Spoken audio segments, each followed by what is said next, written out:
Eu cumprimento a todos na doce e gloriosa paz do nosso Senhor e Salvador Jesus Cristo. Continuamos então a nossa leitura, a nossa jornada pela fé, aqui no capítulo 26 do livro de Números.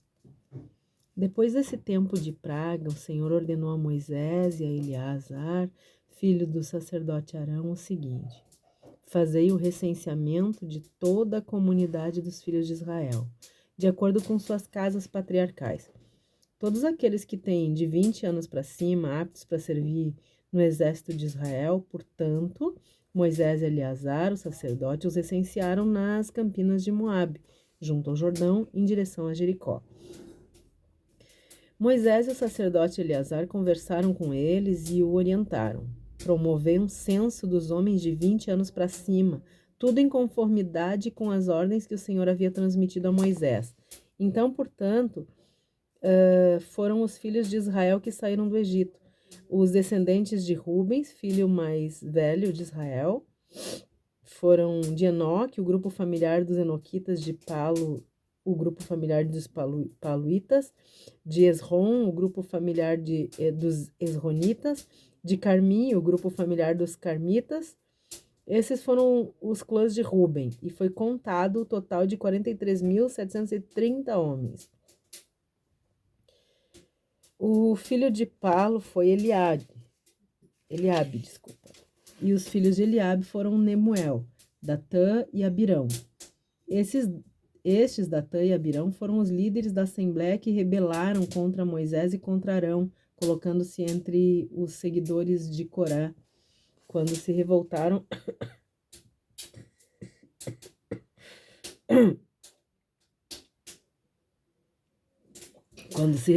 contra o Senhor, quando a terra abriu a boca e os devorou juntamente com Corá, cujos seguidores também morreram. Naquele dia o fogo consumiu 250 homens e isso serviu como um aviso para todo o povo. A descendência de Corá, entretanto, não desapareceu. Os filhos de Simeão, segundo seus grupos familiares, foram de Nemuel, o clã Nemuelita, o de Jasmin, o clã Jaminita, de Jaquim, o clã Jaquinita, de Zerá, o clã Zeraíta, de Saul, o clã Saulista. Esses foram os grupos familiares de Simeão, formavam um total de 22.200 homens. Os filhos de Gade, segundo seus grupos familiares, foram de Zelom, o clã Zefonita, de Age, o clã Agita, de Suni, o clã Sunita, de Osni, o clã Osnita, Eri, o clã Erita, de Arode, o clã Arodita, de Areli, o clã Arelita. Esses foram os grupos familiares de Gade, formavam o total de 40.500 homens. Os filhos de Judá, e Onã, morreram na terra de Canaã. Dos descendentes de Judá, de acordo com seus grupos familiares, foram de Selá, o clã Selanita, de Pérez, o clã Perezita, de Zerá, o clã Zeraíta. Os descendentes de Pérez foram de Esrom, o clã Esronita, de Amu, o clã Amulita, e esses foram os grupos familiares de Judá, formavam o total de 76.500 homens. Os descendentes de Sacar, de acordo com seus grupos familiares, foram de Tolá, os clãs dos Tolaitas, de Puva, o clã dos Punitas, de Jazub, o clã Jazubita, de Sinrom, o clã Sinronita, e esses foram os familiares de Sacar, formavam o total de 64.300 homens. Os descendentes de Zebulon, de acordo com seus grupos familiares, foram de Zered, o clã Seredita, de Elon, o clã Elonita, de Jaleel, o clã Jaleilita. Esses foram os grupos familiares de Zebulon, que formavam um total de 60.500 homens. Os descendentes de José, de acordo com esses grupos familiares, por intermédio de Manassés e de Efraim, foram os filhos de Manassés.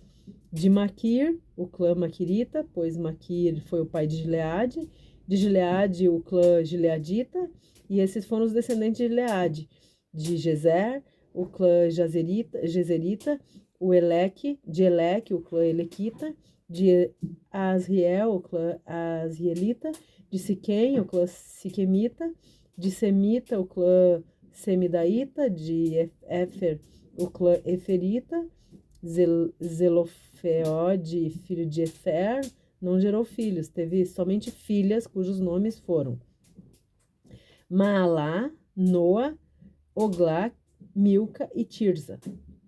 Esses foram os grupos familiares de Manassés, que formavam um total de 52.700 homens.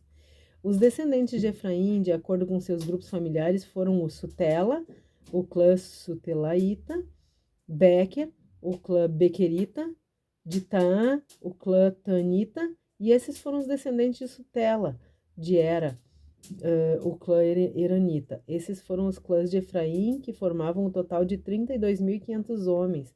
E esses foram os filhos de José, segundo seus grupos familiares. Os descendentes de Benjamim, de acordo com seus grupos familiares, foram de Belã, o clã Belaíta, de Asbel, o clã Asbelita, de Aira, o clã Airamita, de Shefufã, o clã Shufamita, de Ufã, o clã Ufamita. Os descendentes de Belá foram intermédios de Ard, e Naamã foram de Ard, as famílias dos Arditas. De Naamã, a família dos Naamitas. Esses são os filhos de Benjamim, segundo seus grupos familiares. Formam um total de 45.600 homens. Os descendentes de Dan, de acordo com seus grupos familiares, foram de Suã, o clã Suamita, e essas foram as famílias de Dan. Todas elas formavam clãs suamitas e foram contadas com 64.400 homens. Os descendentes de Asser, de acordo com seus grupos familiares, foram de Imnã, o clã de Imnaíta, o Isvi, o clã Isvita, e dos filhos de Berias, de Eber, e o clã Eberita, de Malquiel, o clã Malquielita. Asser teve uma filha chamada Sera, e esses foram os grupos familiares de Asser, formando o total de 53.400 homens. Os descendentes de Naphtali, segundo seus grupos familiares, foram os de Jazeel, o clã Jazeelita, o Guni, o clã Gunita, de Jezer, o clã Jezerita, de Silém, o clã Silemita, e esses foram os familiares de Naphtali, repartidos segundo seus clãs. Os filhos de Naphtali formam um total de 45.400 homens. E assim o número total dos homens de Israel foi de 601.730 nomes. Então o Senhor ordenou a Moisés: a estes a terra será distribuída em herança segundo o número de inscritos. Aquele que tem um número maior, tu darás uma propriedade igualmente maior. Aquele que tem um número menor de pessoas, tu darás uma propriedade proporcionalmente menor. A cada um a sua herança de acordo com o número de seus licenciados. Todavia, a divisão da terra se fará por meio do sorteio. Cada um herdará sua parte conforme o nome da tribo dos seus antepassados. A herança de cada tribo será repartida por sorte, tendo em conta o maior ou menor número dos membros de seus clãs. Esses foram os levitas, contados segundo seus grupos familiares: de Gerson, o clã gersonita, de Coate, o clã coatita, de Merari, o clã merarita, e essas famílias eram famílias descendentes de Levi, o clã libinita, o clã hebronita, o clã malita, o clã musita, o clã coreita. Coate foi pai de Anrão. O nome da mulher de Anrão era Joquebede, descendente de Levi, que nasceu no Egito, e ela gerou Arão, Moisés e Miriam, irmã deles. Arão foi o pai de Nadab, Abiú, Eleazar e Itamar. Entretanto, Nadab e Abiú morreram quando erraram, apresentando perante o Senhor uma oferta com fogo profano e pecaminoso. Ao todo foram recenseados 23.000 homens na idade de 1 mês para cima, pois não haviam sido recenseados com os filhos de Israel, não tendo recebido herança no meio deles. Esses foram os homens que Moisés e Eleazar, o sacerdote, recensearam, segundo os que ambos fizeram o censo dos filhos de Israel nas campinas de Moabe, junto ao Jordão, frente a Jericó. Nenhum deles estava entre aquele que Moisés e Arão, o sacerdote, haviam recenseado, ao numerarem os filhos de Israel no deserto do Sinai. Por isso o Senhor tinha dito àqueles israelitas que eles iriam morrer no deserto, e nenhum deles de fato sobreviveu, exceto Caleb, filho de Jefuné e Josué, Bin, Num, filho de Num.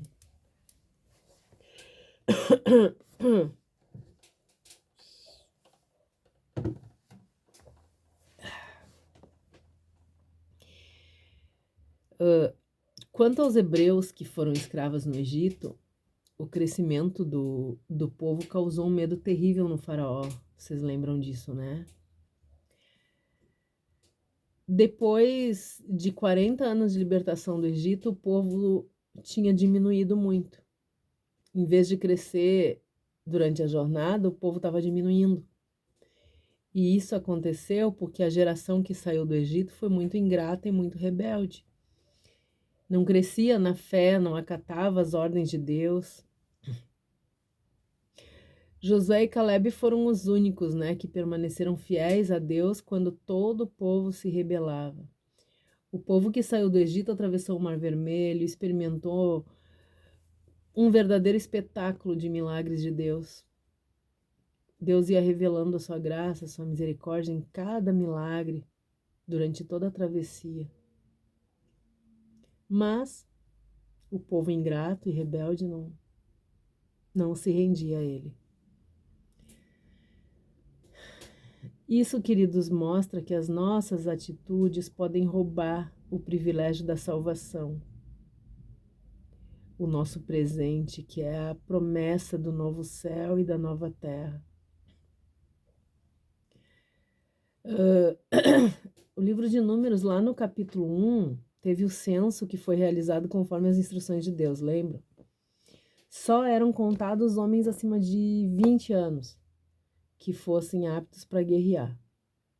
Mas agora, aqui no capítulo 26, tem um novo censo. E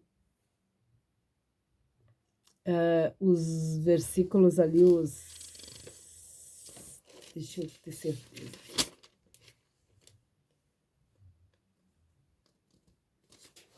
Os versículos 51 até os 56, eles mostram que o censo era necessário para a divisão da terra, porque ela seria proporcional ao tamanho de cada tribo.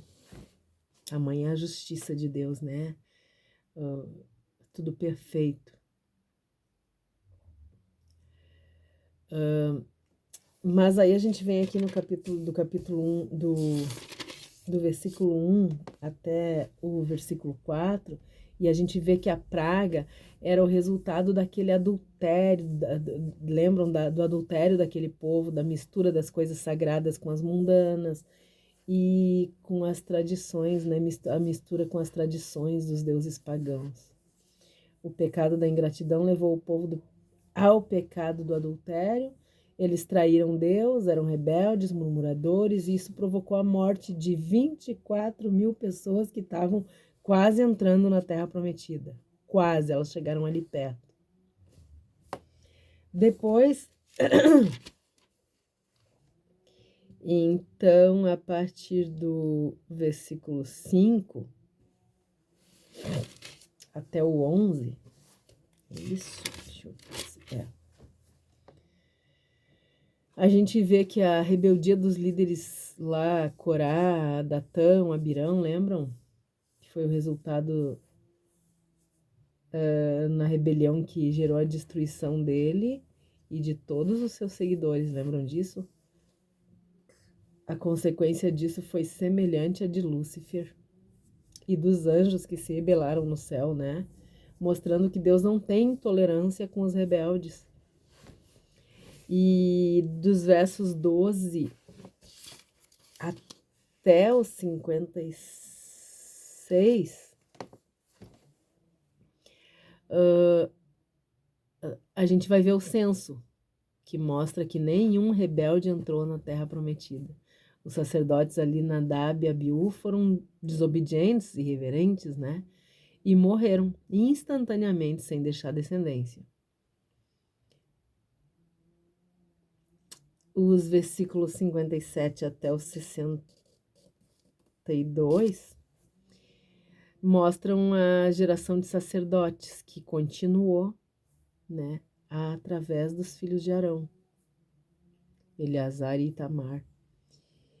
Lá em Atos dos Apóstolos, a gente vê que Deus mostrando que continua agindo da mesma forma com os cristãos. Ninguém brinca com as coisas sagradas e fica livre das consequências. Deus exige e merece toda a reverência dos crentes de hoje, tanto quanto foi no tempo do povo de Israel. E esses versos que a gente leu aqui mostram que os levitas não foram contados com as outras tribos, né? Porque não teriam herança na terra. Eles não foram contados entre os 23 mil meninos de um mês para cima, porque eles não tinham herança na terra. Era uma ordem de Deus, né? E o censo de Israel mostrou que tinha 1.820 pessoas a mais quando saíram do Egito.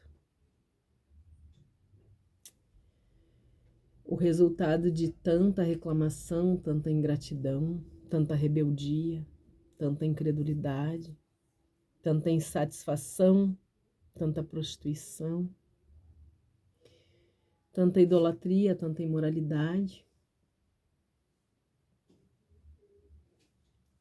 Esses pecados levaram o povo à ruína, o povo escolhido de Deus à ruína. 1.820 pessoas a menos do que tinha quando saíram. A gente precisa saber, queridos, que a mistura religiosa com as coisas sagradas é pecado. É falsificação e tem que servir de advertência para todos os que realmente desejam entrar no céu. Ninguém vai para o céu por desejar as bênçãos de Deus. Só vai desfrutar do cumprimento das promessas quem tiver atitudes moldadas àquele que prometeu, aquele que fez as promessas. Moldadas à vontade de Jesus Cristo, à vontade de Deus. Quando a igreja não cresce espiritualmente, porque muitas igrejas crescem e crescem muito em número, mas não crescem espiritualmente. Mas quando elas não crescem espiritualmente, ela diminui em número. No meio das congregações com os adivinhos, com as ofertas de misturar o mundanismo, fazer acreditar que não faz mal seguir os instintos no lugar de seguir a Bíblia.